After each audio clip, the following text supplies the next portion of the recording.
In this video, we are going to see that if you have accidentally assigned a letter to a volume drive, just you are checking some command prompts and you accidentally applied a letter to a volume drive, and then it started appearing as a local disk in your PC. And actually it is not a drive, but it is an internal processing volume. So what you can do to de-assign that letter so that it won't show up in my computer. First of all, if you want to head over to this section, just write cmd and open run as administrator. First of all, you have to write DiskPart command like this. Then we have to write list space disk.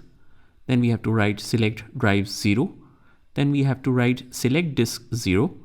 Then we will write list vol, means volume. And then we select volume 2 or whatever volume you want to select with vol command, not volume. And then your required volume will be the selected volume. Then what do you assign? You assign letter equal to, right here, none. So if it doesn't work, you can try remove command, remove letter equal to D, and it says DiskPart successfully removed the drive letter or mount point. So let's search for list volume, and now it's being removed.